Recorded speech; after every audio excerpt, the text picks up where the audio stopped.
Hello, everyone, and a warm welcome to CS Hub's special focus on generative AI in cybersecurity. My name is Georgina Vilcek, and I'm the producer of this event today, and I'm very pleased to be able to welcome you along for some excellent interview sessions, which we have for you today. You can put your thoughts into the chat. You should see a chat button just at the side or at the bottom of your screen. And we are fully live, so we're really happy to receive any queries or comments that you might have along the way.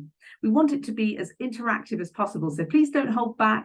Generative AI is in such an exciting phase at the moment. There's been so much emphasis on it as we've been through this year so far.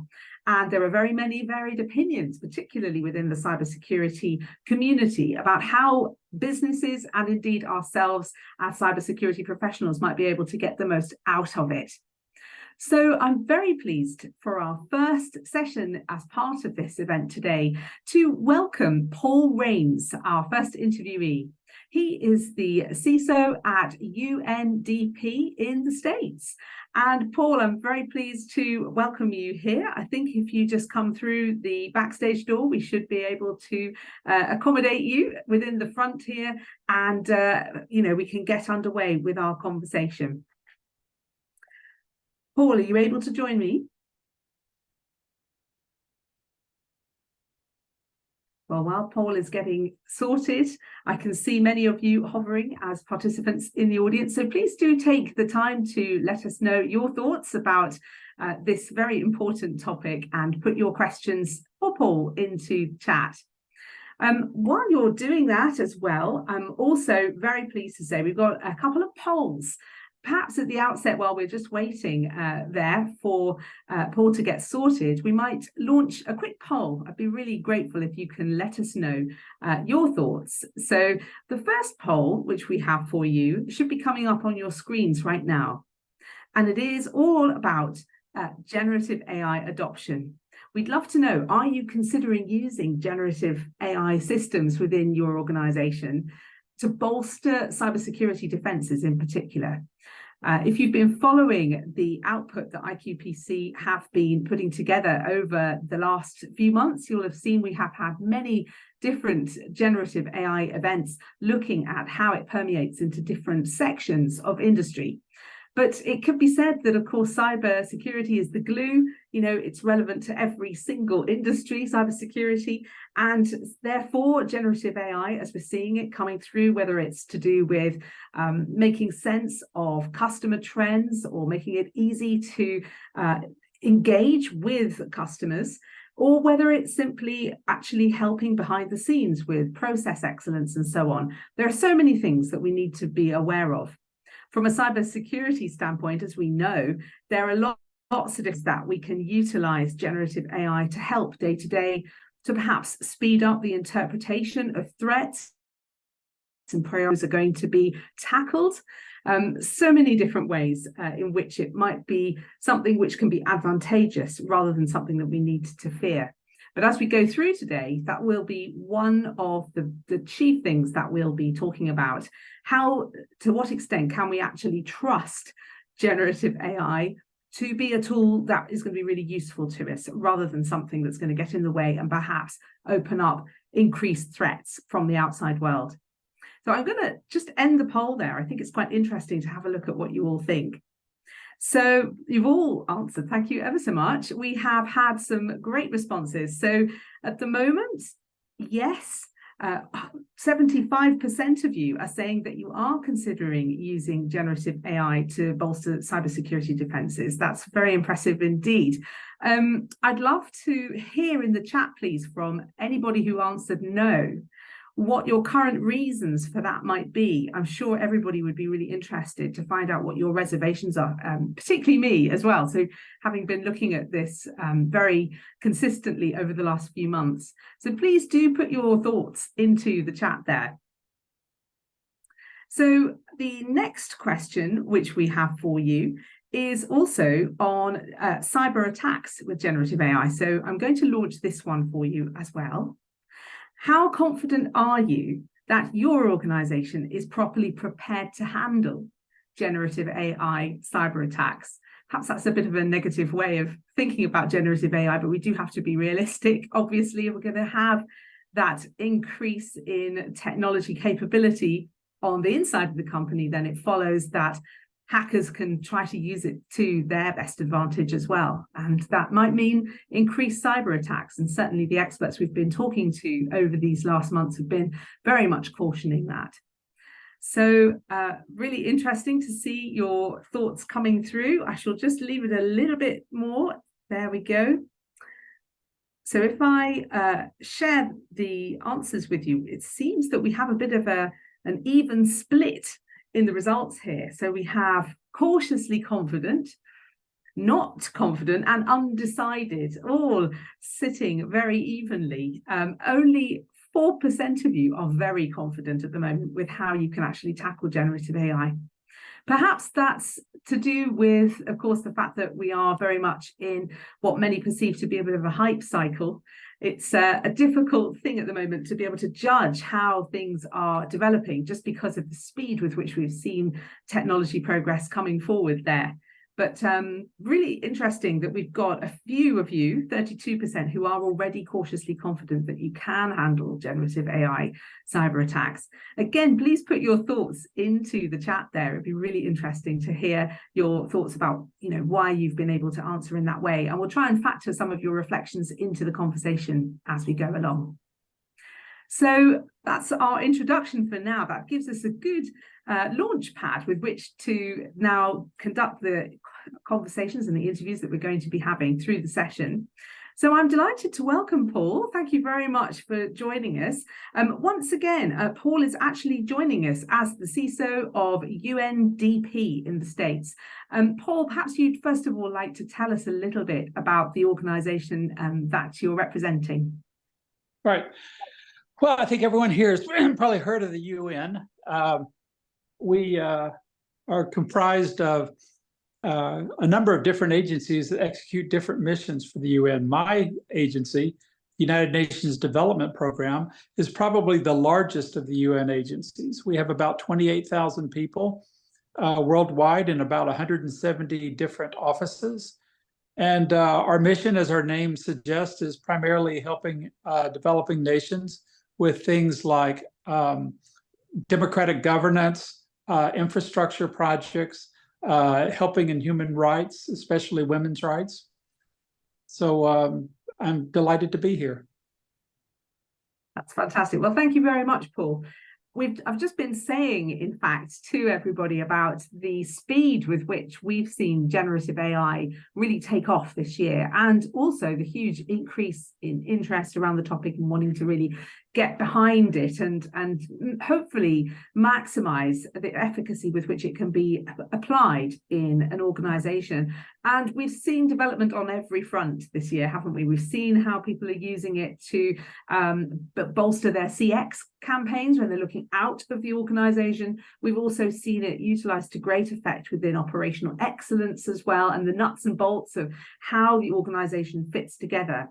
But where perhaps it might be of benefit as well is on the cybersecurity side, speeding up the way in which, various threats are categorized.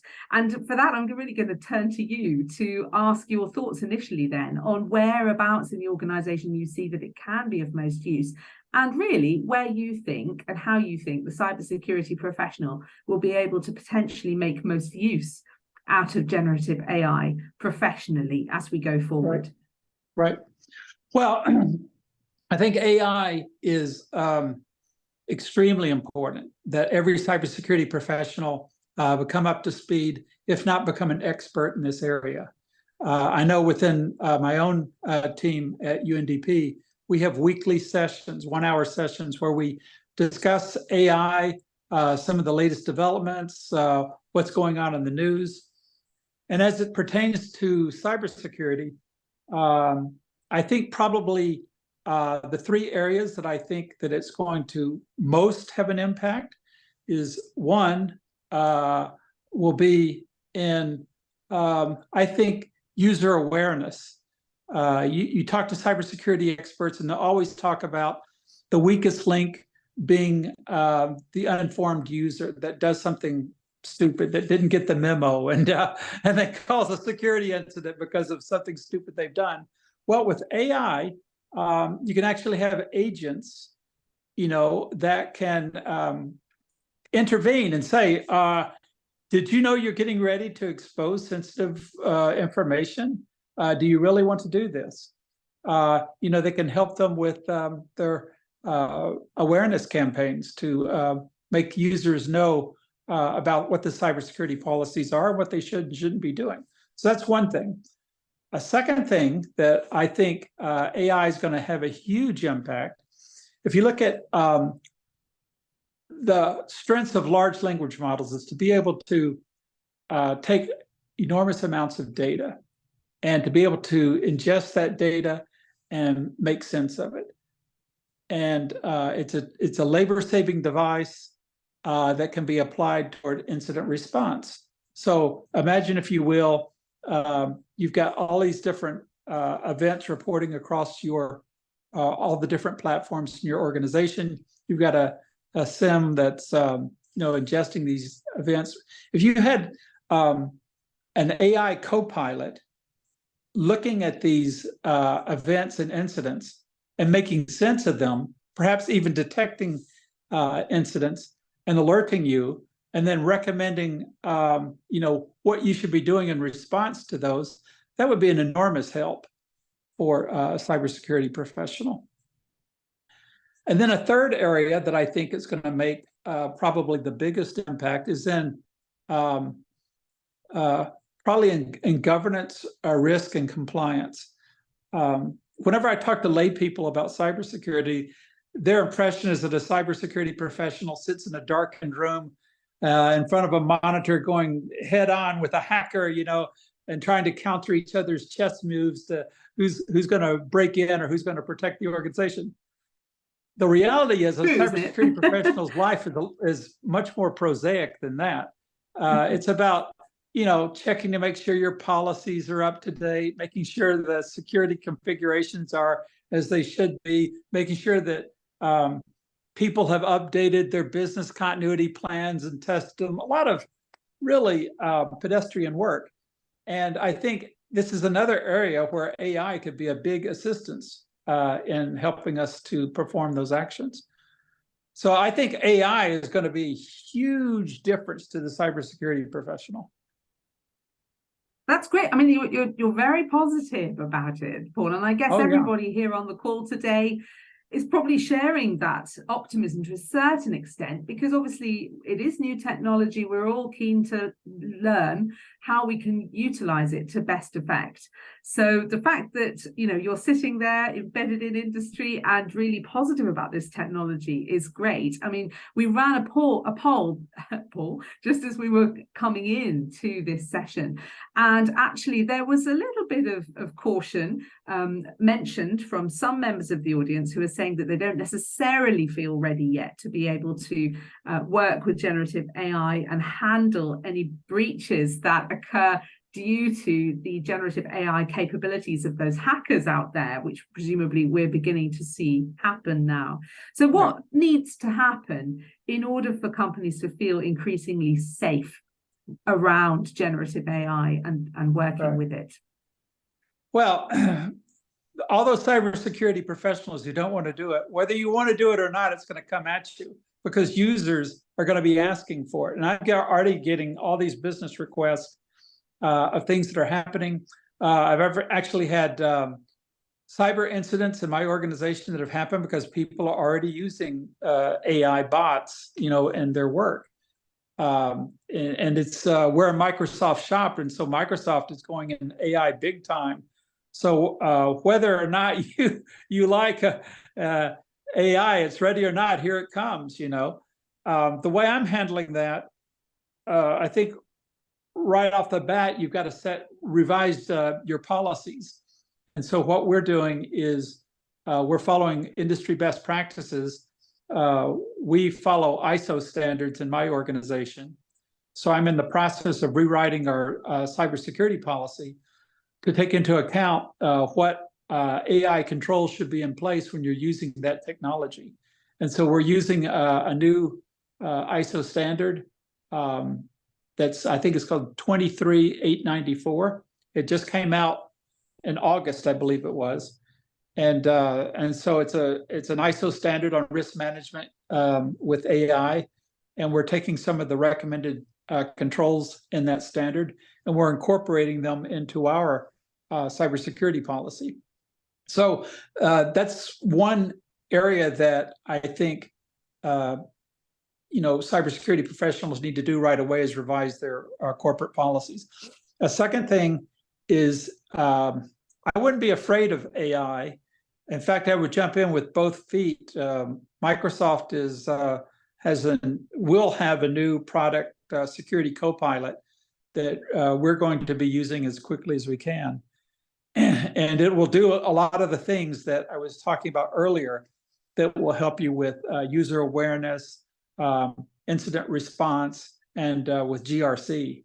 So yeah, instead of being timid about it, you need to be, I think, aggressive, because everyone is asking about this. I know in the UN, in the United Nations, we are already having discussions amongst all the UN agencies about how we're going to employ that across the UN system.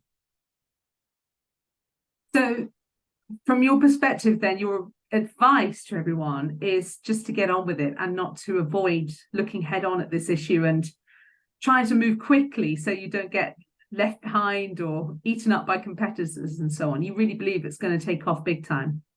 I do. I think this is really, unlike a lot of shiny new toys and technology, I think this really is the next big thing that's going to be, it's going to be implemented not just in our profession, but across industries, a lot across different verticals.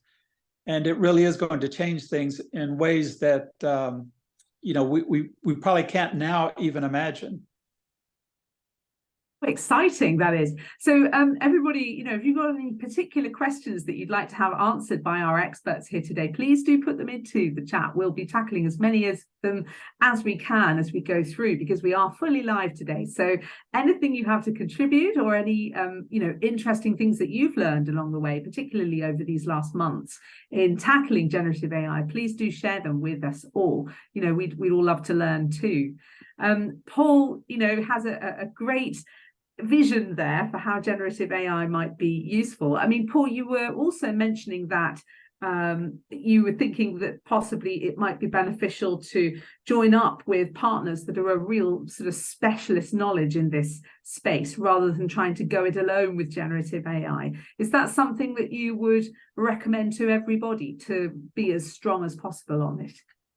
Yeah, I think so. Like I mentioned earlier, we're a Microsoft shop. So we are, going to be following Microsoft's leads on what AI products they implement, across their platforms. We're also seeing many of our business units in UNDP coming to us with AI proposals. And that's why I think it's so important to revise your cybersecurity policies to take into account the controls people should be following when they're considering AI products that are outside, like the Microsoft corporate suite. So in that respect, I think some of the things people need to look out for is making sure that the AI system has been thoroughly tested, and you'll have to get some kind of guarantees or some kind of documentation from the company to show the extent of their testing. I think also people need to be aware that a lot of times users are going to be using AI products that, they just clicked on a free product, and the next thing you know, you've got AI bots, on your network that are doing things that you have no idea what they're doing. I was faced with that problem earlier this year when we had some AI bots that were showing up at meetings and to take people's places that couldn't be there. And the AI bots were transcribing the meeting or recording the meeting and then sending it off to the AI bot cloud service. And there was no protections for our company if what if you, for example, put sensitive information in the meeting or were discussing it, you had no protections as to what that cloud service was going to do with that information because they clicked on as a free service. So that was one of the things we had to quickly scramble to prohibit those AI bots from attending meetings. Now, I don't mind an AI bot if you have the right contractual provisions in place with the company whose cloud service you're using, but you can't just let your user click on free services and then have potentially sensitive information being leaked outside of your company, because that really could endanger people's lives. Absolutely. And that's really interesting as well, isn't it? I mean, you can imagine in many companies that there are people who are beginning to tinker with generative AI in a similar way, and perhaps unwittingly, opening the company up to threats. I mean, if you put sensitive data into a generative AI system that's not fully owned and controlled by the company itself, then automatically you're exposing that data further abroad. So there's presumably a lot of education that needs to go along with the whole generative AI evolution to ensure that the sensitive data does remain really as protected as possible. Perhaps it's actually a very simple thing. In a way, it's just about bringing to the employees' attention that they've got to be really careful with what they actually put in, because generative AI systems don't necessarily forget what you've put into the system. Yeah, that's what I was saying. We're changing the policy now as we speak. And the second thing, right after you do that, is you have an awareness campaign with your users about what they can and can't do with AI. Yeah, so it'd be interesting as well to find out from everybody here, have you also run similar campaigns already to make sure that this is very much front of mind, to sort of how not just talking about being responsible in theory, but actually in practice? What are the guidelines that you're setting down for everyone? We're having some questions coming in at the moment about the role of cybersecurity professionals in general, looking at AI and focusing specifically on that sensible management of AI. What kind of upskilling do you believe is required from the cybersecurity professional's perspective in order to feel fully confident around setting down those policies that you're describing? Well, I think one thing within your cybersecurity team, I really think you should be meeting regularly and discussing AI in the news. So like I said earlier, with my team, once a week we meet on a Friday morning and we just discuss AI, what's been in the news. There are many free AI training courses on the web that you can use. And there are GIAC, I understand, has recently had a cybersecurity professional certification that's quite pricey, but it's also, in my experience, GIAC, if you get a GIAC certification, your money is well spent. So I would encourage organizations to take a look at that. And I know it's going to be pricey, but I really do believe AI is the next big thing, and you need to be, if not well conversant, an expert in it. Yeah, that's very good advice indeed. And so how do you anticipate we, within an organization, really make sure that generative AI is behaving? I mean, there's been a lot of talk of hallucinations and generative AI systems going off at a tangent unwittingly as they misinterpret data, or perhaps the data that's fed into it isn't entirely pure to start with. There's all kinds of ramifications that could potentially occur. What kind of levels of people are we going to need to ensure that every generative AI solution internally within the company is working to best effect? Right. This is a big question. In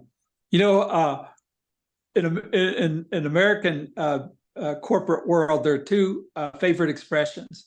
One of them is, it is what it is. And the second is, we don't know what we don't know. And you hear that over and over again. And then I think both of those expressions apply here. You know, when I was writing this cybersecurity policy, one of the controls I had to put was that your users be well trained to be able to spot these hallucinations, you know, to be able to detect them. I don't know if that's just administrative control. There's no technical control to that. And I was reading an article the other day that even professionals now cannot spot the difference between a deep fake and an actual photo. So I don't know what I don't know on this. There may be new technologies that will be able to spot these hallucinations, but you know, I don't know when that happens. Now I do know that the question is going to be how can a cybersecurity professional trust an AI system if a hallucination is a possibility? I attended a very interesting presentation from someone from OpenAI at a recent cybersecurity conference. And he was saying that one of the hallucinations they experienced in testing was their AI system came up, reported a vulnerability, and gave it a CVS number and everything. And then when they looked up the vulnerability, it didn't exist. It just made it up out of thin air. So that's one of the things that we'll have to grapple with is, you know, making sure you've got a human in the middle to before you commit to making a critical decision to respond. You need to have a human in the middle that's going to evaluate what the AI recommended response is and approve it, you know, or at least validate it that it is sound. But this is a journey we're on. I don't have all the answers right now. I think that goes for all of us, actually, Paul, at this stage at the moment, but it's great to be able to share. So thank you very much for that. There was a sizable percentage of the audience at the outset when we ran our poll who actually weren't considering using generative AI systems to bolster their cybersecurity defenses. I think it was 25% when we first launched. And of course, there may be a few of you in the audience now that just missed the beginning. So in fact, that might be quite an interesting poll for us to relaunch a little bit further into the webinar to see whether that ratio has changed. But if we're assuming that a quarter of you are less confident about actually considering even utilizing generative AI at all, there's a sizable you know, feeling that perhaps we can't trust it at heart. Paul, in your own you know, thinking, do you believe that we'll be able to have more faith in generative AI as we go along, or is it always going to have to be something that we're going to have to be very careful with in case it gets utilized in the wrong way and does spin off at a strange angle that then can impact the business in quite a mighty way? What are your what's your thinking around it? Well, every person on this call as a cybersecurity professional, I'm sure, will complain about, I don't have enough resources to do my job. The three things that I talked about, I think, where AI will have the biggest impact, you know, in incident response, user awareness, and in your governance, risk, and compliance area. Those are big areas that eat up a lot of resources. And if you've got a tool that can make you do things, can help you to do things quicker, and you know, maybe recognize things that you hadn't recognized before, you're going to be a more secure organization that way. You know, the concern we have about hallucinations, I think in time that will be ameliorated. But I think even now, you know, if you're relying on humans to analyze these events, they're going to be making mistakes as well. So I think you're holding AI to a perfect paradigm that doesn't exist, even in our present situation. I think because AI is a new thing, there's a lot of concern trolling that takes place. You know, I don't know if people know this, but Chat GPT, the way it's pronounced in French is chat j'ai pété, which means cat, I farted. And that's what a lot of men do, when they're with their significant others, and the significant other says, "What's that terrible smell?" And they say, "It's not me, it's the cat." So that's what's happening with AI now, is that I was reading an article, something that happened just a few miles from where I live, where there was a high school where some high school boys, being high school boys, they took some of the yearbook photos of the girls in the class, and they used an AI application to turn them into nudes, with these girls' faces. And so this was very traumatizing in the high school, especially for these adolescent girls that suddenly their faces are being posted as being naked without their permission. And this was being blamed on AI. Well, it's not AI. It was the boy that used the AI application. Like, if he had used a camera to take these photos, we wouldn't have blamed the camera, would we? So I think there's a lot of concern trolling about AI right now that's really not justified. That's really interesting. I mean, it's still early days, isn't it, Paul? And I suppose when we chat again, perhaps in a few more months' time, the landscape may look different again. But I mean, it's certainly fascinating to speak with you, because I know you are quite pro actually getting a move on and trying to get control of generative AI as soon as possible, which sounds very sensible indeed. Right. Well, there's I'm not all pro on it, but the things that I think we need to be wary of with AI are really not cybersecurity concerns. I think in the industry, Bill Gates was famous for saying we tend to overestimate what will happen in the next 10 years and underestimate what will happen in the next 3 years. And I think this perfectly applies to AI. So I think we're probably underestimating what will happen in AI in 3 years. One area that they were working on, for example, is driverless cars. Now,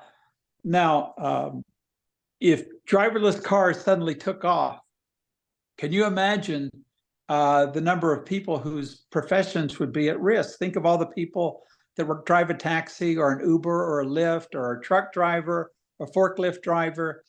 All these people that drive a vehicle for a living, suddenly their profession would be at risk. They may be put out of a job.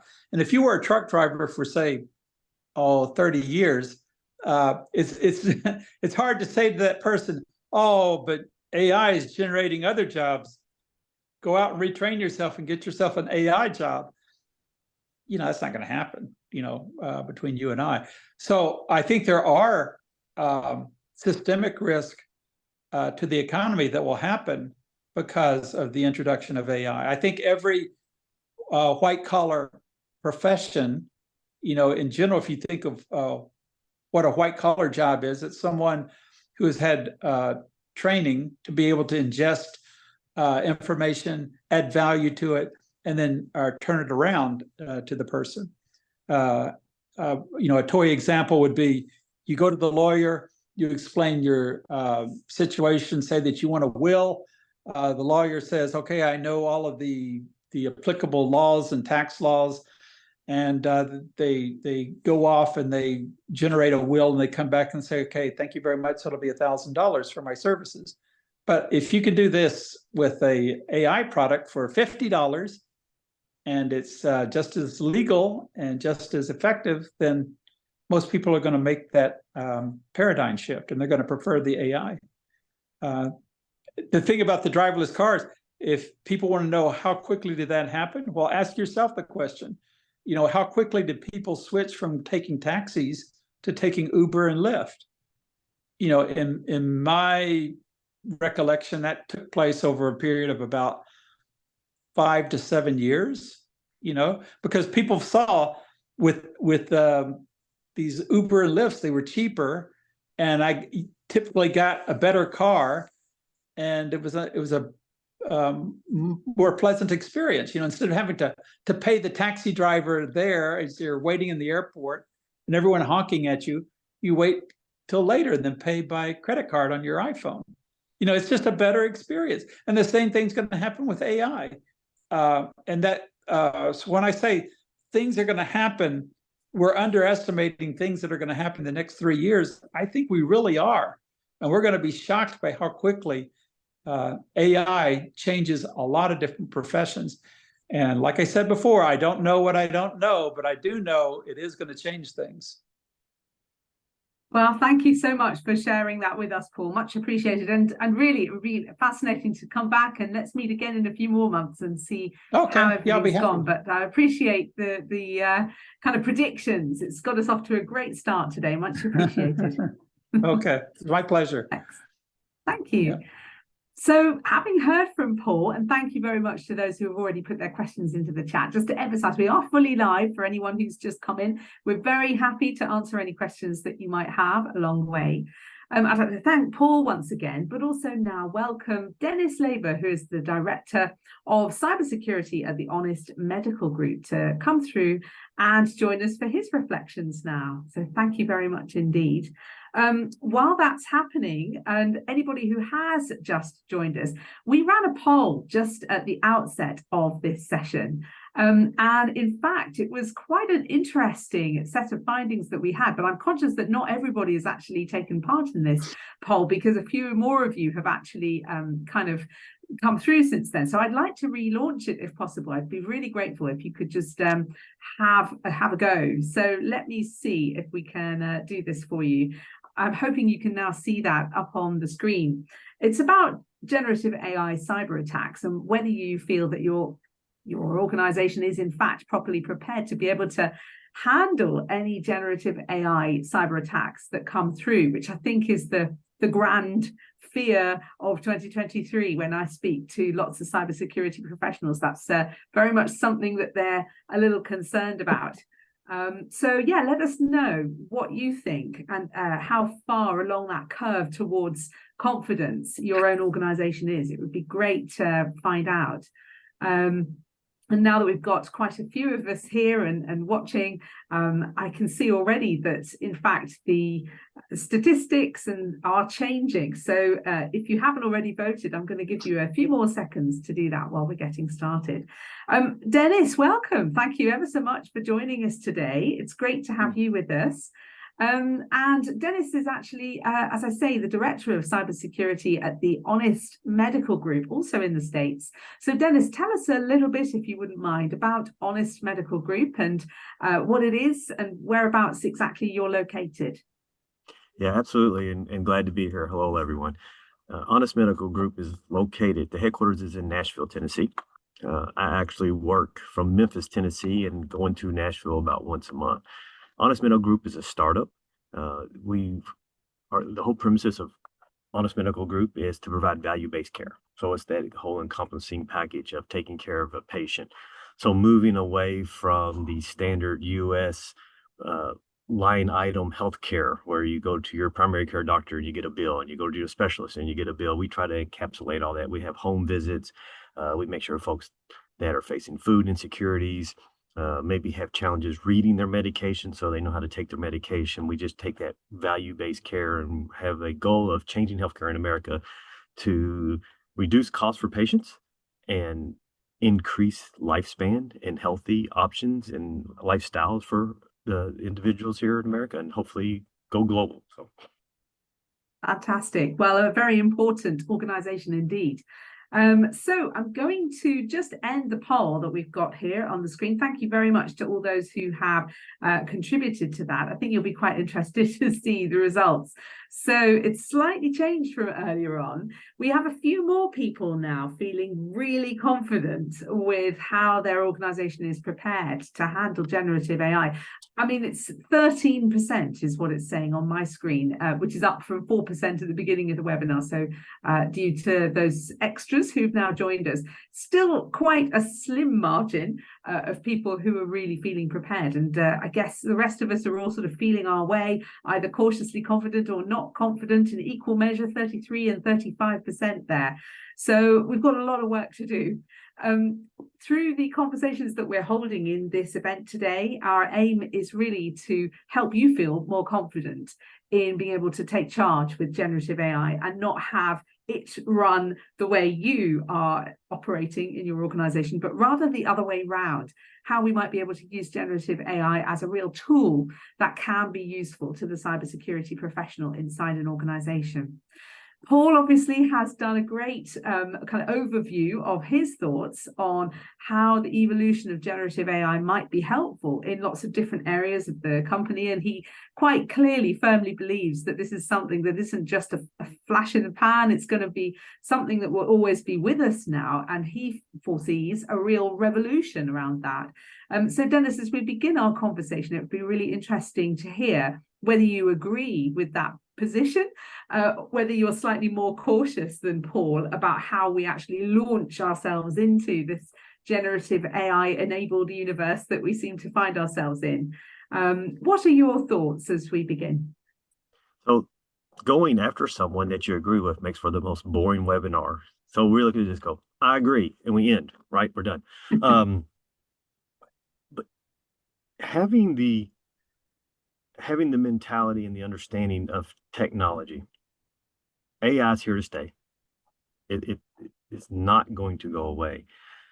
But approaching generative AI like every other technology, when cloud computing came along, went away, and came back, when new technology comes, understanding the risk of how it's used, how to use it for good and how to use it for evil, because all technology is done that way. We have servers that are being used for good in our value-based care here at Honest, and we have servers that are used for chatbots. It's understanding the technology, how we use it, and how the risk of it, and I guess that good and evil, and preparing for it, and taking those approaches to enhance the good, protect from the bad, is the underlying foundation of my approach with the chat GPTs and the generative AI. A good example of here at Honest Medical Group, one of the services we provide to our partners, which are the practices, the providers, doctors' offices, is data analytics. So we can improve in the decision-making of treating patients. AI lends tremendous value to that if you're using the right AI, the right algorithms. I'm not advocating the free versions, but the AI, and not promoting anyone, but like IBM Watson is a good example of an AI that is robust and does some good analytics, putting that data in there and using it for good. Now, on the other side of that, from a cybersecurity perspective, could I take that same data and build profiles on people? Because it's happening. There's nation states and nefarious actors that are stealing healthcare data and building profiles. A good example is like sickle cell. You can take diseases that are cultural or in certain regions or certain demographics of people and weaponize it. So if I'm building profiles with AI on how to weaponize people or diseases against people or groups of people or regions of people, it's the same problem. So from what you're saying then, it's, generative AI opens us up to a whole different scale of interference, potentially, of people misusing it and abusing it. And that it places a large responsibility onto the cybersecurity individuals within the company to keep everybody safe. And I think I don't know what the ratio is of, for every good person, you'll get X people trying to sort of undercut what's actually the status quo. But we've always got threats with us. How much of a threat then do you think generative AI is going to be? Do you think it's going to be possible for us to defend ourselves as the scale of it takes off? It's going to be how much effort and resources are put into it. the naysayers that are saying it's a fad, stay away from it, it's going to be comparable to here in the US where you had Sears and J.C. Penney's and these big department stores that blew off Amazon.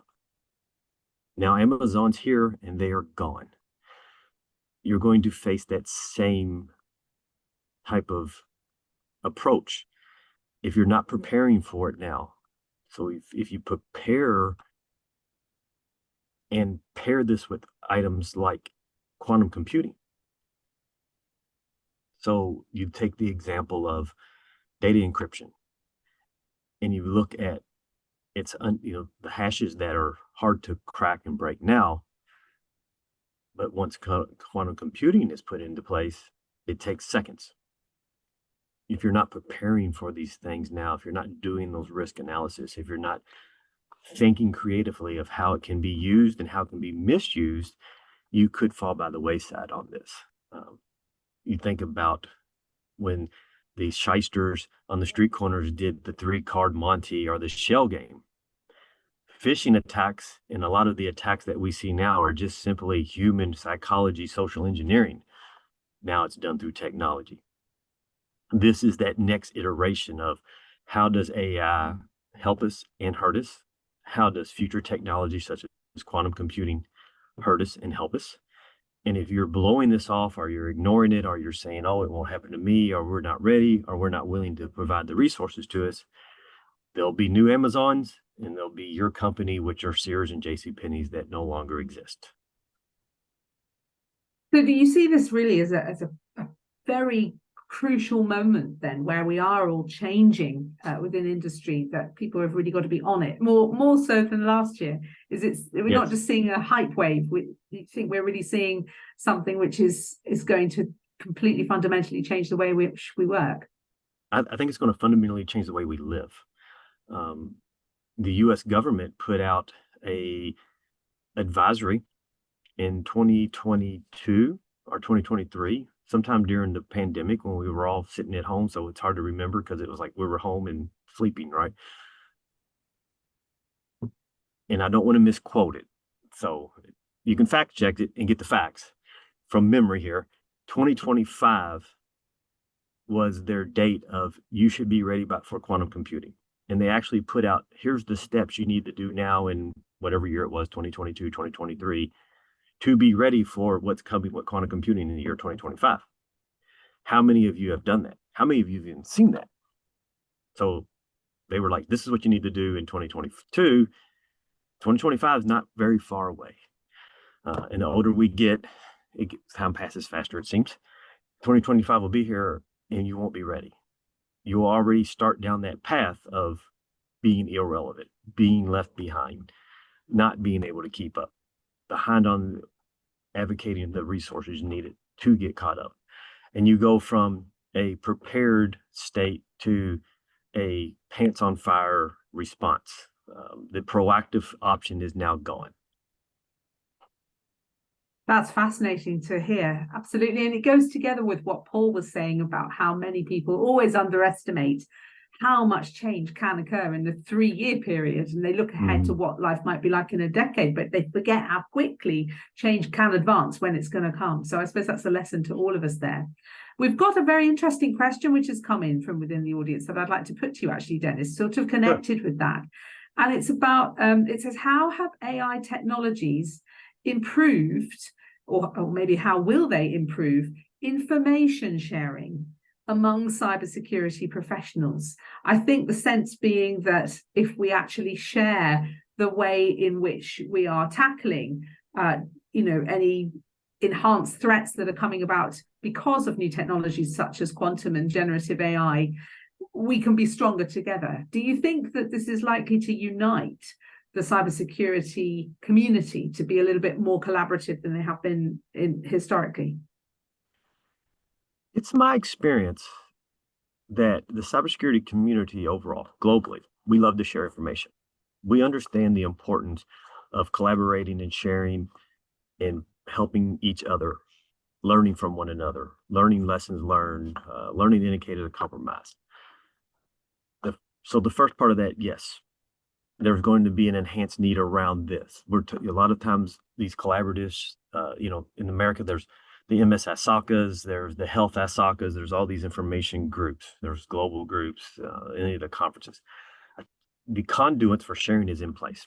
The willingness and the value from sharing, the cybersecurity industry, in my opinion and my view, is in place. It's valued. The other part of the question, how AI enhances that, I don't know. You can go on, it's like a Google search.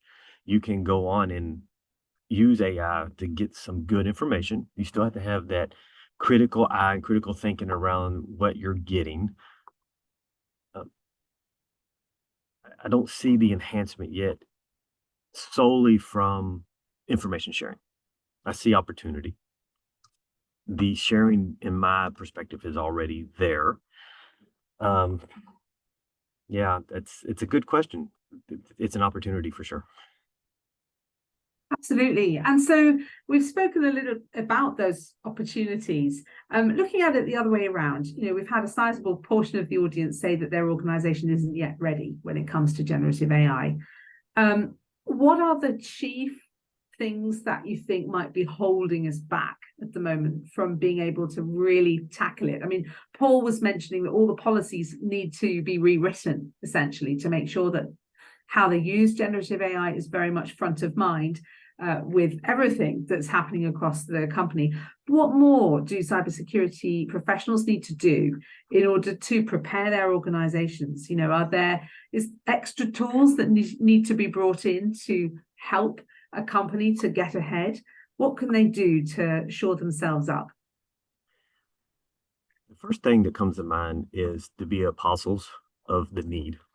So we have to apostolize and be preachers and, so Sermon on the Mount from the cybersecurity of what it can do, what we need to do, how do we prepare for it.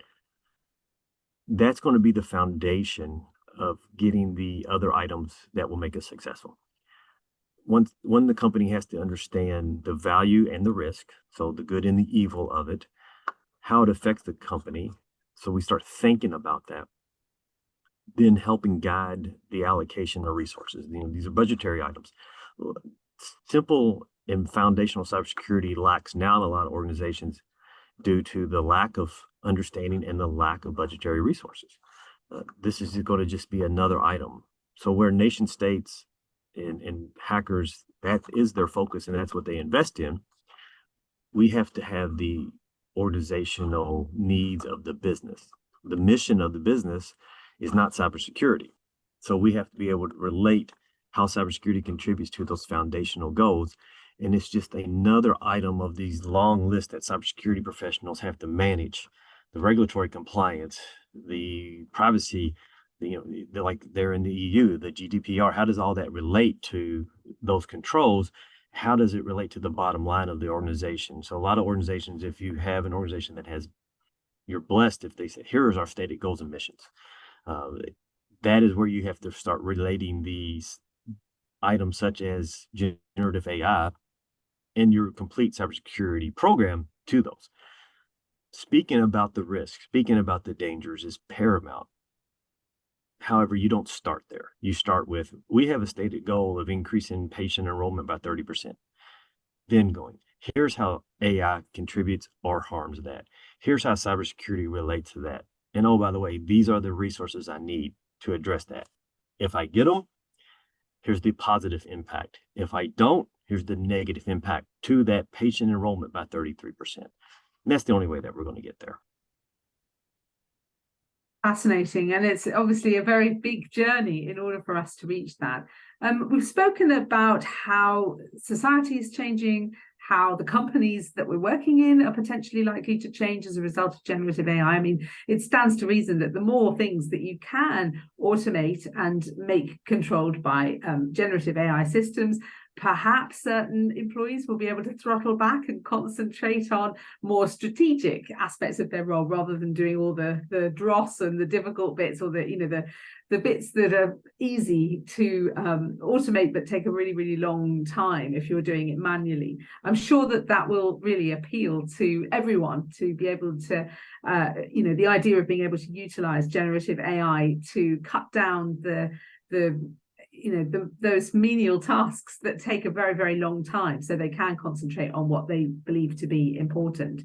In your estimation, Dennis, how do you think the balance of skills that we need inside the organization are going to change? What do you think that we're going to need to do in order to have a fully confident cybersecurity unit?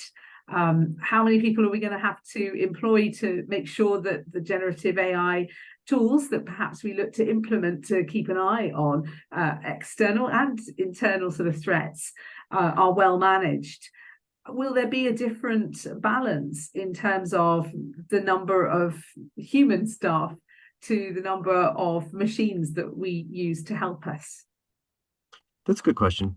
It's hard to estimate, but the things that I've seen already that come to mind, it's like when we started going back to cloud computing. So the security for a data center infrastructure is different than the security of a cloud environment. If you're 100% cloud, it doesn't remove the need for security, but it changes the needs and the priorities. And this is going to be similar. There's going to be identified skills that we have to get in place. Some skills can be added to existing roles, and it may create new roles. You think about data management, the management of data in AI. You have chief data officers. This is going to be something additional that they have to put into their utility belt and become trained and skilled on. And with that may add additional roles. You have to have people who understand the algorithms. You have to have people who create the algorithms. So can we add that to existing skills? Most likely.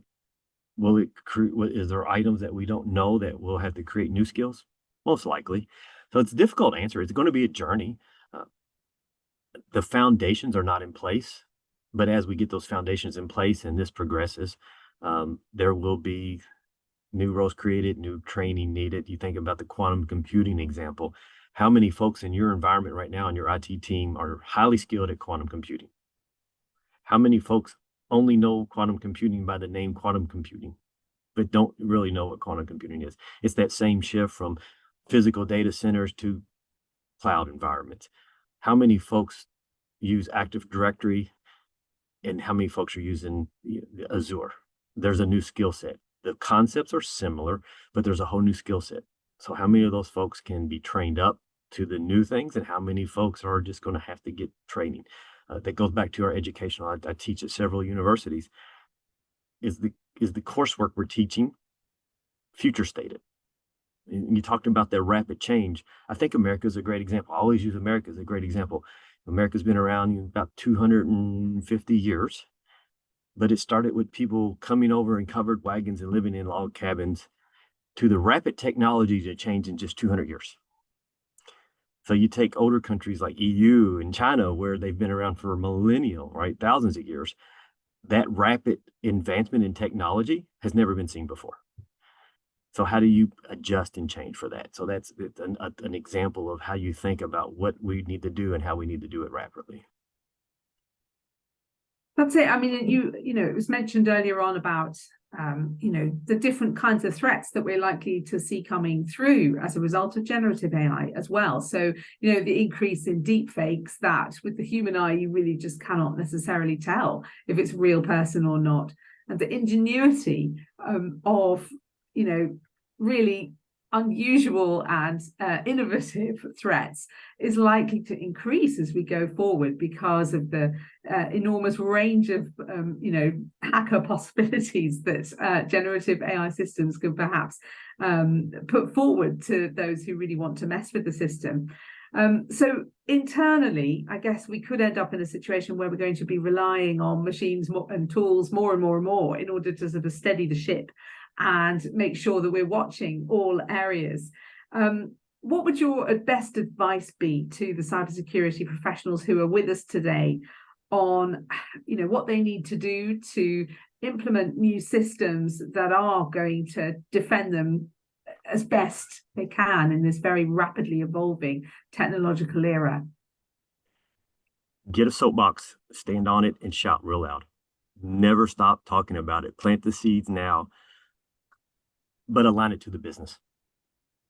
You have to get better at advocating and speaking on how cybersecurity is applicable to the business goals and objectives. Far too often we've used the FUD template that everyone is familiar with, and it's been ineffective. We have been trying to advocate and improve cybersecurity for the last 20 years the same way. And we all know that definition of insanity. You keep trying to do the same thing and keep failing with a different result is the definition of insanity. It's time to change. And one of the things that I have seen that has led to my success as a CISO is when I stopped talking about cybersecurity as the risks from cybersecurity and started talking about the business of, and I use that example, increased patient enrollment by 33%. It takes a little time to get, how do you master that? But aligning those, saying, here's how AI affects that. Here's how cybersecurity positively or negatively impacts that, which eventually will run into that language and conversation we're used to.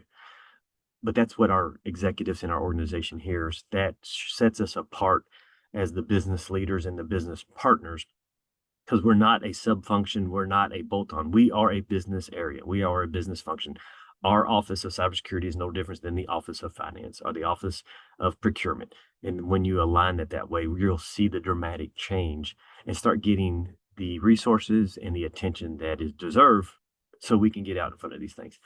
A good example, it's a little bit of FUD. It probably is FUD, but how many organizations have closed down as a result of a cyber attack?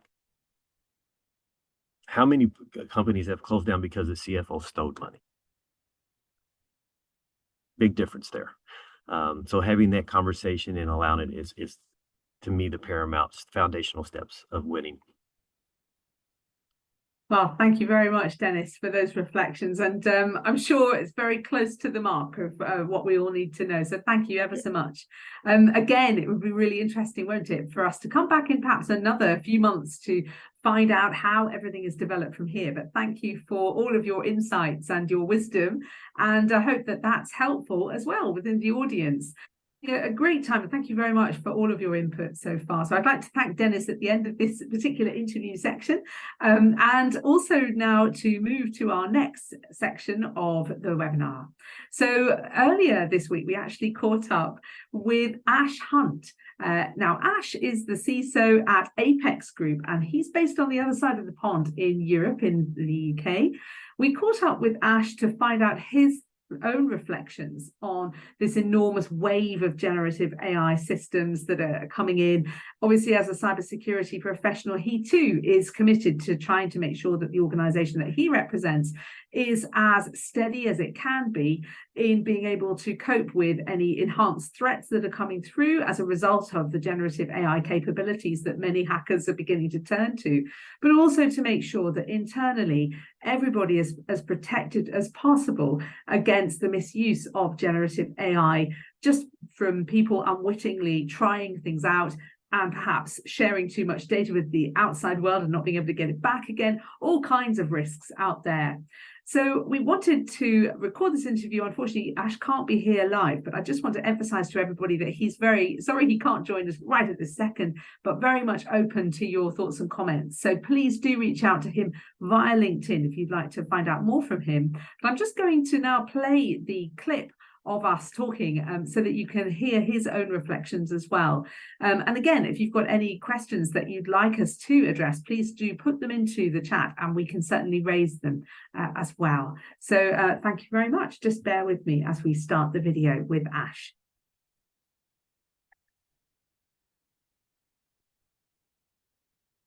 So thank you very much for joining us, Ash Hunt, Global Chief Information Security Officer at Apex Group. It's fantastic that you're able to join us today to talk about generative AI, the good bits, the bad bits, and everything in between as it's been advancing this year. We have been, seeing a lot of excitement around the topic across lots of different industries. And obviously today we're talking about the implications within cybersecurity. And as somebody who is primarily responsible for that at Apex Group, it would be really interesting to find out your thoughts on whether you actually think generative AI is a good thing or a bad thing, and indeed how you are either using it at the moment in Apex Group or are looking to utilize it within the company going forward. But first of all, I'd love to hear a little bit about what Apex Group does, just to fill the audience in, if that's okay. Of course, yeah. So great to be with you. So Apex Group is one of the world's largest fund administration organizations and financial service providers, covering a wide span of products. We have over $3 trillion in assets under administration and management, and cover a wide range of services for our clients. We operate in I think 39 countries.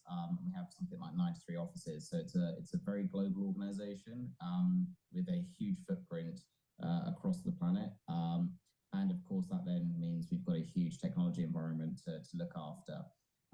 So I as you said, I'm the CISO for the organization. So I look after a security organization of about 40 or so people across 7 functions, spanning everything from identity and privileged access, global security operations, cloud security engineering, technology assurance, risk and controls, etc. So very busy, but it's great because it means I've got quite a far-reaching purview and view of all of the things that are going to affect our technology estate from a risk standpoint, and can therefore be right at the center of that conversation about the initiatives we drive in not only reducing our loss exposure as a business, but actually creating revenue generating opportunity, which is really what myself and my other colleagues are all here for. And of course, generative AI is now at the heart of that conversation. Yes, quite fascinatingly as well. So how do you see that artificial intelligence can potentially be useful within cybersecurity, to, for example, enhance threat detection, or, what actual uses can we trust generative AI to look after at the moment?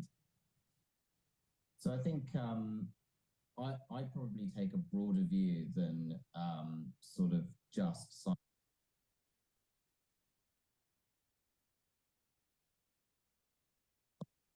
cybersecurity. Partly, as I said, I look after sort of all technology risks. So for us in the business, I'm interested in the things it will yield for us in opportunity gain as much as I am about the way it will help us reduce loss exposure through things like reducing the probability of loss events occurring through better anomaly detection, threat detection, etc. And indeed being able to expedite things like response loss. So when we do have incidents, the ability to, well, it sounds quite mundane, but automating things like document collation, evidence collection and other things like this, that takes hours and it costs a lot of money, even though people don't typically track it. And so AI has a huge value add in terms of expediting a lot of those tasks. But obviously, that's kind of, I guess, more for internal within the organization.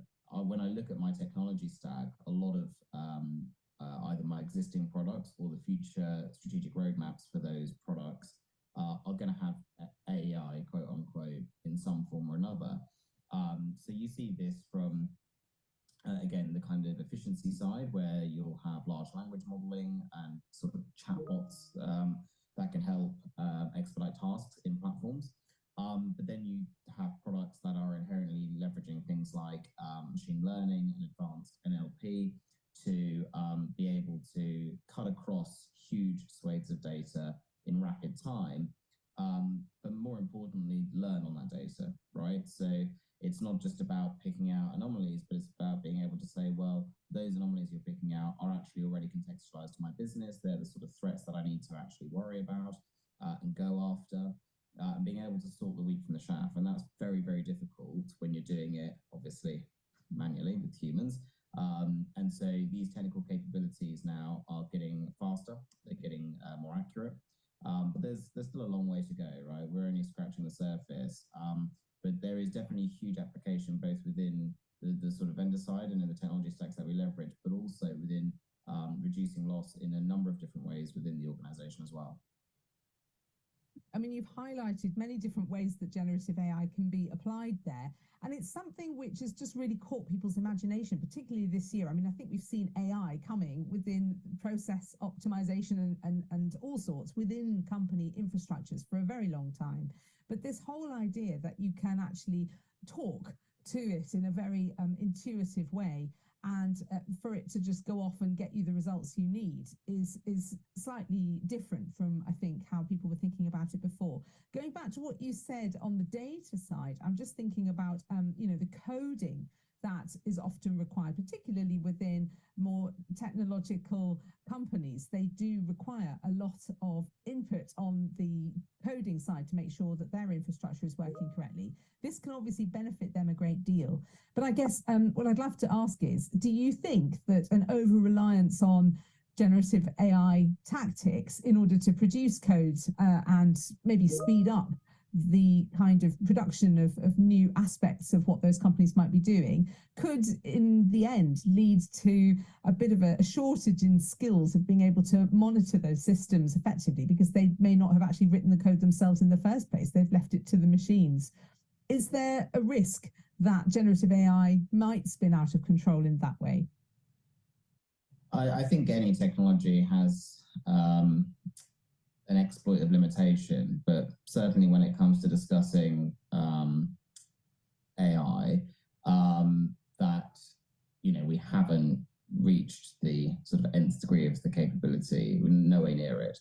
I mean, it's interesting on a number of fronts. I'm one of the people that I don't believe there's a skills shortage in information security at all, personally, and I've never seen any scientific evidence for it either. There's just very bad hiring strategies and bad approaches to building skill sets and teams. I think the advent of AI, whether that's weak, strong AI, generative, whatever it might be, I think is going to make a step change in the focus on skill sets. I mean, as you can probably tell, I'm in London. The UK government at the moment is placing a huge focus on AI. We recently had a summit. That Bletchley, that will begin to switch the, I think, focus in the education sector on the types of skills that will be required going forward.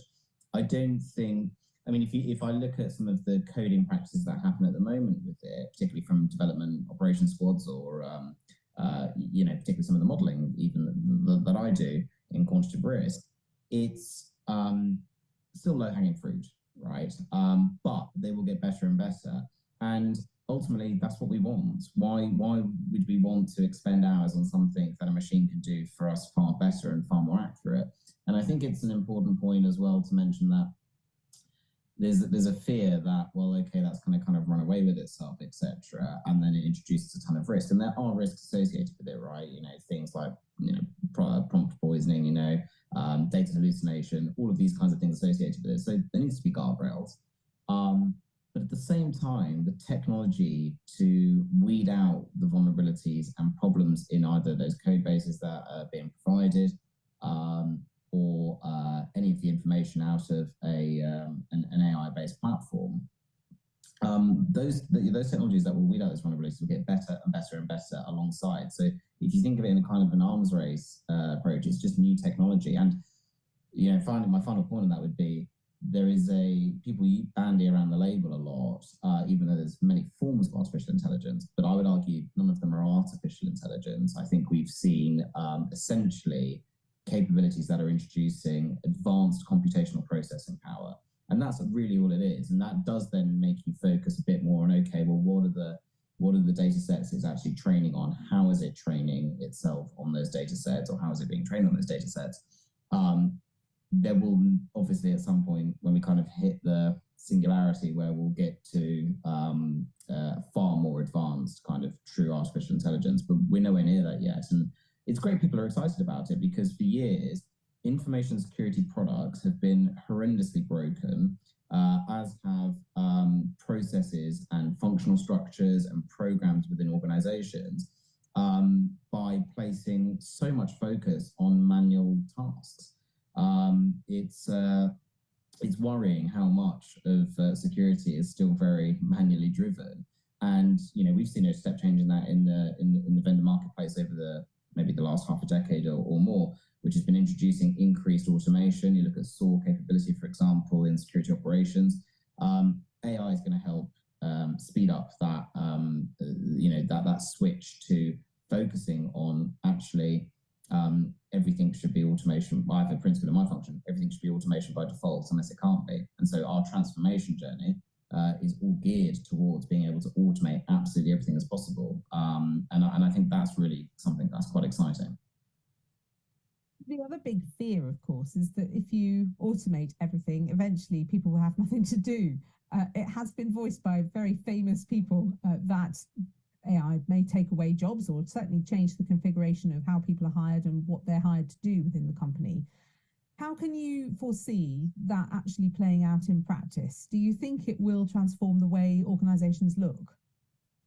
Yes, and it should, because organizations are massively wasteful. I mean, I've spent most of my life working in either government or public banking. You know, there's a lot of analysis you can do on operational efficiency gains. I know each organization strives for that, but it's almost like, you know, tweaking a few hairs on the surface to try and make that happen. Whereas these kind of technical capabilities, as they begin to mature, expand, advance, will generally change operational processes in most organizations. And again, rightly so. And there should be no fear of, I mean, look, that's been an age-old fear since the dawn of man, which is, okay, well, if there's new technology, it's going to, you know, make a big step change in the workplace, skill sets, structures and stuff. And you go through those periods, right, where you have sort of, not necessarily a big bang, but you do have a big step change occurring across industry with regards to skill. But this is back to my point around, you know, governments across the world, you know, like the UK, are placing a very stringent focus now throughout the education sector on developing those skills, because ultimately, you know, like it was in the Victorian era of being a sort of infrastructure engineer, you know, being a data scientist or being someone who can develop software is essentially the most important skill that we will need going forward.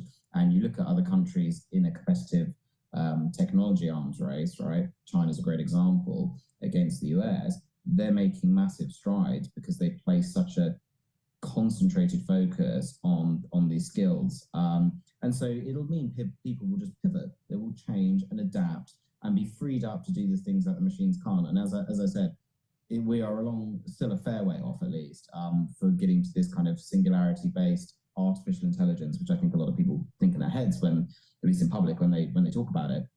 For now, we're actually coming into a brilliant sweet spot, which is it's the advanced computational processing power that we didn't have at our fingertips previously, and things like LLMs mean that we can actually engage with them in very straightforward and intelligible ways, which in businesses is absolutely critical, because I can assure you it's the things where someone asks what seems a straightforward question, spins up 10 hours of work of going across 5 different teams, looking for 3 different documents, only to find that, you know, 2 of them were deleted 6 months ago. And that is the sort of thing which having a capability that can scrape that data, collate it, and push it back, the response back out in an intelligible way almost instantaneously is incredibly exciting for businesses. And that's why you're seeing these rushes to either, you know, enterprise versions of ChatGPT or Copilot or whatever it might be. Yeah, I mean, you're listing a lot of positives there, and I think that many of our audience will also share your opinion, but there will be some, I'm sure, who are maybe just slightly more wary about what generative AI is bringing with it on every side. I mean, it is the nature of the cybersecurity professional to be wary of anything that is perhaps slightly unknown and brings extra risks into the business. I'd love to ask you what you think is the best way of kind of governing and putting the sort of guardrails, I think, as you described it, up in order to ensure that generative AI is responsibly implemented within organizations, because otherwise you're just going to potentially be making your own lives harder if people really go off at a tangent and putting generative AI systems in without that proper guidance and those checks in place. Yes, I think you said it right. It's about responsible technology deployment and use, okay? And I work very closely with my chief data officer, who sits alongside me on working closely with me and our DPO on developing things like strict data governance structures around the use of these products. So, for example, we'll blacklist any use of OpenChatGPT on corporate systems because we don't know exactly what's going into it, but we may begin to free that up as we begin to put additional guardrails on it, right? That's just a very brief sort of example. But look, I think the first point of your kind of question really strikes at the heart of where I think a lot of security professionals struggle to gain traction, particularly with boards in businesses, because risk is a cost-benefit trade-off for a business. So introducing this technology, even if it does introduce loss exposure, it's going to open up things that will cause us harm, cause us to lose money, which is what risk manifests in for the business and stops us achieving our objectives. But if the return from using the product is going to gain us 10 times the valuation of our business, it's a risk worth taking. And it should not be, in my view, the CISO or a security leader's role to be it should be to be inherently analytical and inquisitive of these controls, these products, these systems, whatever it is that we're looking at, rather than wary as inherency. Because again, it's very easy to sort of say, well, all of these things could happen. Well, my job is to work out the things that are most probable to happen and look at the loss exposure associated with them and what guardrails we can invest in around them. And there are guardrails, there are things that we could do, there are controls that we can put around these technologies. And I think at the moment, the sort of almost playful rush for things like generative AI, like ChatGPT, that's not going to be a viable model for most businesses, at least not in the open source sense that it is directly today. They will begin looking at enterprise versions. They will begin looking at ways that they can utilize those kind of capabilities, but within the control environment that they have in their business, right? And like, again, something like Microsoft Copilot will probably be something a lot of businesses will latch to because they're already heavily embedded in a Microsoft kind of ecosystem. And so, like with any technology, there's always going to be, sort of external party risk associated with it. There's always going to be risks of data loss. There's going to be risks of integrity challenges. That's a huge thing, particularly with any form of AI, which is, is it giving me accurate responses, which a lot of generative AI doesn't, and it doesn't even care about it. That's kind of not what it's focused on, which is your kind of data hallucination issues. But also ensuring that the way it's learning and the things it's learning on are the right things for your business, and they're not skewed, biased, etc., to a degree, which is going to make the results, risky for you in one way or another. So I think it's for not all businesses, maybe it won't be something they go for. But what I would strongly forecast is that the businesses that work out how to utilize it effectively through operational efficiency gains, task automation, restructuring their org charts as a result of this, will leap ahead of those that don't. So I don't think it's so much of a you can choose to run with this or not. It's going to be, as I said, I think in the next 5 years, every security technology will have a form of large language modeling embedded in it. So I think this is something CISOs and others have got to get a grips with. Absolutely. So I can well imagine that you might be right there. So it's about risk versus return, isn't it? And always weighing up what's worth it and what isn't. But thinking about then how the implementation of generative AI is going to develop within companies. The next point comes about going back to that responsible implementation. And do you think that it is wiser in that case to potentially work with partners to make sure that things are implemented well, or minimize the risk of opening data up to external third parties and trying to do something in-house with your own engineers that you can really keep tabs on? Which of those two camps do you think that companies will more popularly opt for? Is it a case that working with partners is likely to become de facto in how this is rolled out? I think it depends on the company. I have a lot of sort of CISO friends who operate very engineering, lean-based security structures, whereby they are very forward-leaning, and that's something they would immediately be embracing. For example, generative AI today. I know other CISOs of much larger, weightier organizations that are perhaps less mature, technologically speaking, and maybe more reticent to engage in that sense, or incapable of building something in-house, for the time being. I think ultimately, when it comes to an appetite question, it's exactly that. If you've got some extremely valuable IP, or any forms of PII that you use in your data sets, you're probably not going to want to be chucking that into open sourced AI models, right? But that's not to say that there might not be ways around that you can look at. And I think you mentioned it exactly there. Development partnerships are a fantastic opportunity. When I look at my security stack at the moment, it's kind of split between a series of very weighty, mature, long-standing information security products that have been tried and tested time and time again, and the companies are very solid. But there are ones as well which are that I work with, which are new startups, maybe venture-backed businesses. But working with them as a development partner is a fantastic opportunity for me and my teams to help shape the product as it goes through development and into market.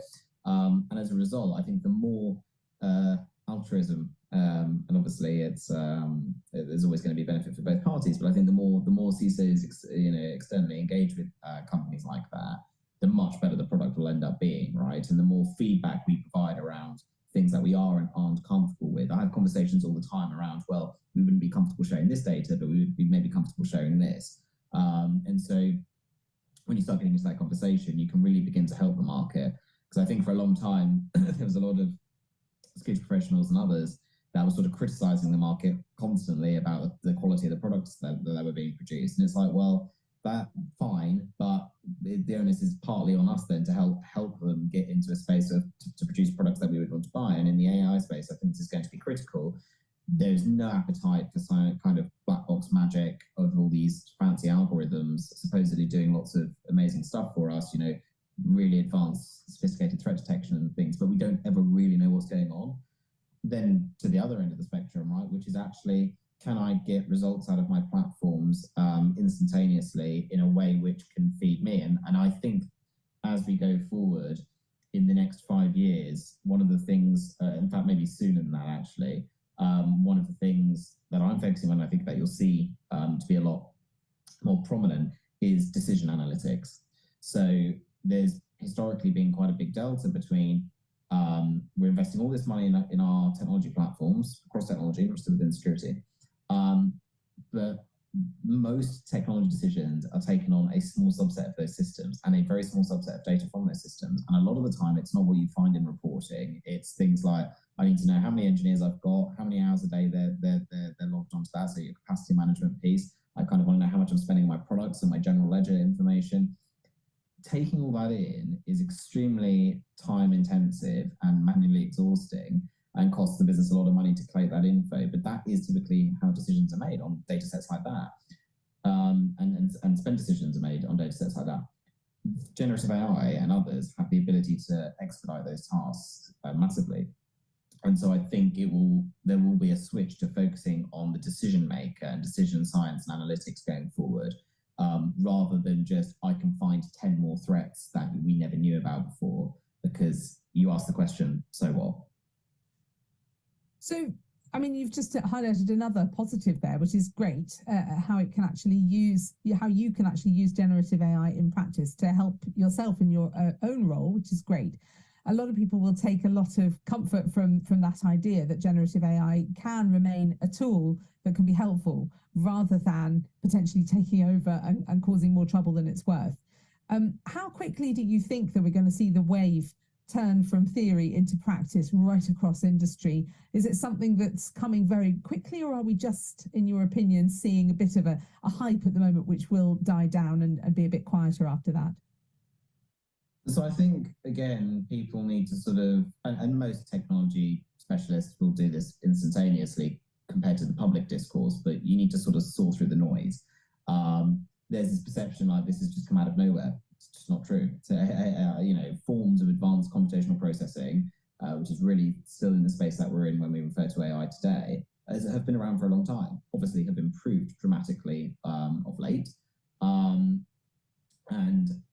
I think, I mean, I look back to some of the security products that I've been using for at least 3 years or so. There have been forms of machine learning that have been leveraged in those products at different stages of the product, right? And so I think there are different presentation layers of artificial intelligence which are making it more sort of sensible for security professionals to get to grips with and technology professionals to understand. I don't sort of see it as you get hype curves all the time in the technology market. I don't sort of see there might be hype for short periods over certain things, but again, these capabilities will be here to stay because it's just improving the technology's efficiency and accuracy, and that will just get better and better and better. It doesn't mean there won't be things going wrong with it, there won't be risks, vulnerabilities, associated with it, but it's here to stay, right? We won't go backwards from that. I think one of the core focuses needs to be the scrutiny on what am I kind of getting for when I'm buying a capability that has this in it, because I think there is like I said, I think like a few years ago there was a lot of marketing hype around it's got this AI capability, and again we have to be able to sort that noise at the kind of marketing level right down to actually what's the product doing that's maybe step changing from traditional architecture. And so I think that's something that I'm seeing more security and technology professionals do. And there's lots of small use cases and wins that are actually not, I think, in the way of the big bang, this amazing new invention that I think people have in their heads when they talk about it. I look at companies that are doing speech-to-text translation, for example, organizations that are doing, image identification. It's about getting those small wins, and they yield huge gains for those organizations by providing a processing power that we didn't have before and processing accuracy we didn't have before. So, I think we're here to stay. I don't see it as a kind of short-term hype. That's fantastic. Well, thank you very much, Ash. For anyone who's looking to really get going with their approach to generative AI and just steady their organization ready for this new wave of progress coming through, how would you recommend that a CISO begins? What should they place their focus on? I would say if you don't have one, go to conferences associated with them, but your chief data officer.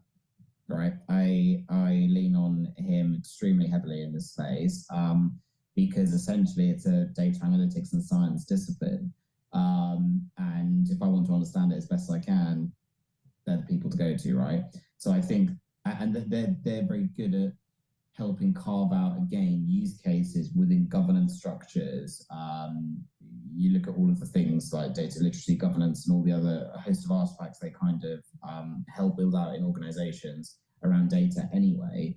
They will help build very robust use cases for things like generative AI within the business. And that's not always going to just be maybe something in your security operations space, but I can promise you you will be able to carve out use cases that improve the posture of the organization through reducing where money's expended, whether that's through poor process or loss events happening from adversarial breaches or whatever, accidental breaches maybe, whatever it might be. And then as a result, actually being able to free up people to focus on more revenue generation opportunities. And that's exactly what my goal is as a CISO, and should be everyone. So I think working with your data teams, working with your CDO, and if not, ingratiating yourself into those circles across industry is definitely the route forward, in my view. So big learning curve for everyone who's not inherently been born out of that kind of traditional skill set. But there's lots of help out there, which is great. That's fantastic. Well, thank you very much, Ash. Much appreciated. And I look forward to catching up with you once again, once the market has developed even further and we can see whether your predictions are correct, as I'm sure they are. I hope that's been informative for everybody as well. And I would just say, even though Ash isn't able to join us for the live broadcast just at the moment, please do feel free to reach out to him via LinkedIn, and you'll find his contact details there on the main page for you. But for now, thank you very much, Ash. Much appreciated. Cheers. Thank you. Well, absolutely. Thank you very much, Ash, for all of your comments there. And again, we're sorry that he's unable to join us just at the second, but, please feel free to reach out, as you can, of course, to Paul and to Dennis via the LinkedIn connection opportunities, which you'll see on the main page inside Zoom events here. It's been a pleasure to host this event for you today, and I do hope that you have found our experts' comments useful. Obviously, we're at the start of a very exciting era for cybersecurity, with the evolution of generative AI coming increasingly at speed now that we're beginning to get going with it across all different areas of industry. Thank you very much to those of you who have shared your thoughts and your questions with us. It's very, very useful. And equally, thank you for participating in the polls that we've put up, which has shown that there has been some hesitancy, even within the community here in the room at the moment, about exactly how we're going to tackle generative AI moving forward. Obviously, it's early days, but the market is moving fast. As we say, there's been lots of very interesting dialogue about quantum as well, and how that's actually going to influence the progress in cybersecurity over these coming years. So please feel free to keep the dialogue going with our whole community of the CS Hub. We really do value your thoughts, and we hope very much to be able to meet back here again for a follow-up on this very topic in the relatively near future, once the market has continued to develop. You will find, if you haven't already done so, that we do have a couple of resource links for you. So please do take full advantage of those and click through and download anything that you're interested in. Click through to the links that we have for you there about related event, which is coming up very soon. But in the meantime, many thanks from all of us here on the production team at the CS Hub, and we hope that you found this generative AI event useful to help to guide your own moves through this very exciting era ahead. Thank you very much, and we look forward to seeing you back here again soon.